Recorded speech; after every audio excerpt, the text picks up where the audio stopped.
people they join, they get excited, and they think we have the whole year.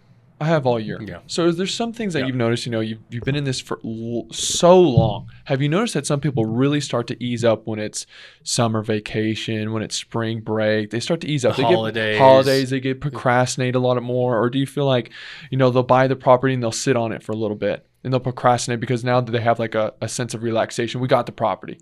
Do you notice that there are places where people kind of lull in their 100%. Speed? Okay. And we've always called them separation seasons. I think I got separation season from Ed Milet. He does a nice talk on it years ago that I heard. But a lot of people talk about it now, including us. And what's really interesting, you just mentioned 3 major times when people just sit and be like, I'll do it as soon as spring break's over. Right. I'll do it as soon as summer vacation's over. I'll do it as soon as the holidays are over. So let's really break this down, because those are realistic times when people say, I'll do it after this. Yeah. Right? Because it's the number one procrastination pit is saying, I'll get to it tomorrow. Right? That's the definition of procrastination. Not taking action today, I'll do it tomorrow. Right. We give ourselves reasons why we're going to do it tomorrow. Those are 3, that's a reason. Scary. Season. Yeah. So think about this. Okay. Spring break is usually when? February, March, right? Ish time frame. So if I say, I'm going to take advantage of those times, and I'm going to sit and I'm not going to do anything during that time. Think about how often you're actually saying you're going to take action. So I'm going to give myself January, maybe part of February. So I'll give myself 2 months. Okay. And I'm going to take off part of February or March based on spring break. And then I'll get to it before summer break.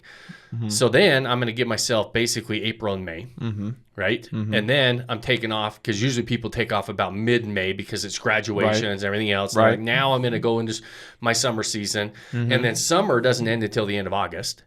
So now I've given myself, I'm going to work September, October, and then guess what happens right after October? We're holidays. right into the holidays. Yeah. So I just took and said, I'm going to take off. I'm only going to give myself 6 months out of a 12-month year to work. Ooh. Or to take action on something. I know people are going to work every day, but this happens all the time. We're right in the middle of a separation season of the holidays. It makes 0 sense to me, never has made any sense, where people are like, I'm going to wait till the first of the year. I'm going to wait till after the holidays.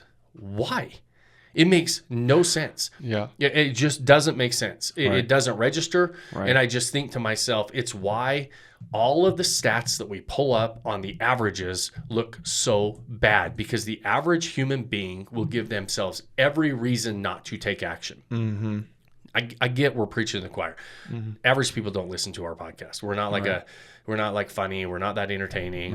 We're just informational type stuff. Okay. Come on. But we're not like, my point is, people don't turn us on to just chill out and veg out and listen to us, right? So our group that listens to us, they're going to be more on the side of the action takers. And so I know we're preaching to the choir, but the average stats of average human beings out there are pretty pathetic, right? And it's because we justify not doing anything. The other reason why is there's this thing called the emotional cycle of change.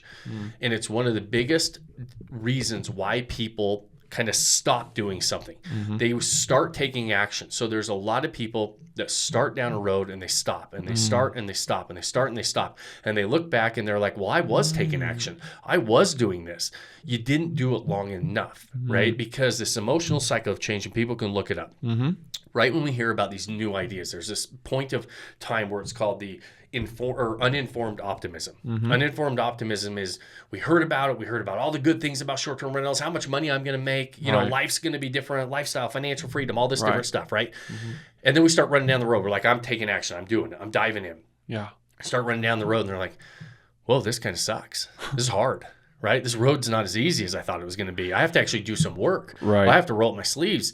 I have to do these things. And then we get into this informed pessimism, right? And this is where people start to say, this isn't as great as I thought it was going to be. And this is when we start looking over the fence and thinking, oh, is the grass greener over there? Right. And then we get to this valley of despair and we jump over the fence. Right. And we say, now I'm going over there. And we saw the green grass, and then we do the exact same thing, and we just repeat this cycle. We go uninformed optimism. We get excited about that pasture over there. Yeah. We start running down the road. We start realizing, oh, this pasture needs to be watered. It needs to be cut. It needs to be fertilized. There's work over here too to make it look really nice.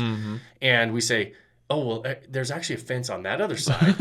And that pasture looks really nice, right? And so we just go over and over. That's why people jump from real estate to Bitcoin to back to another part of real estate to business or whatever it is. And we don't stick with anything.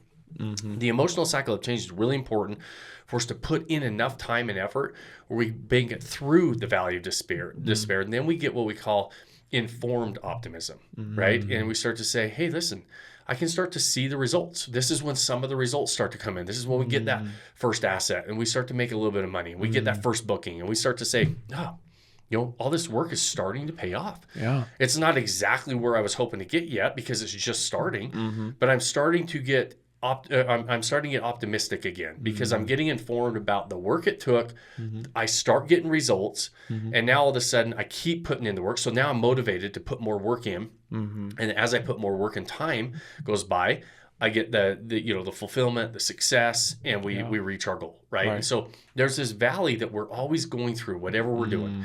You know, when you go to the gym. You go to the gym the first day and you're sore as hell and you look in the mirror and you're like, this isn't working. You go for 2 weeks and you're like, okay, I'm going to keep battling through. 2 weeks later, you still look the same in the mirror, right? Nothing really changes other than you're tired and you're sore, right? And so, and you still look, you know, the same as you looked before. And we start to say, I don't know if I want to do this. So there's this shot that I'm going to give myself. And, I'm going to find the easy button. Boom. Right. And so anyways, poking fun at that. I mean, the Ozempic shot, right? Yeah. And so, but that's what we do. We jump from one pasture to the next, and every pasture we get in has another fence that the grass looks greener.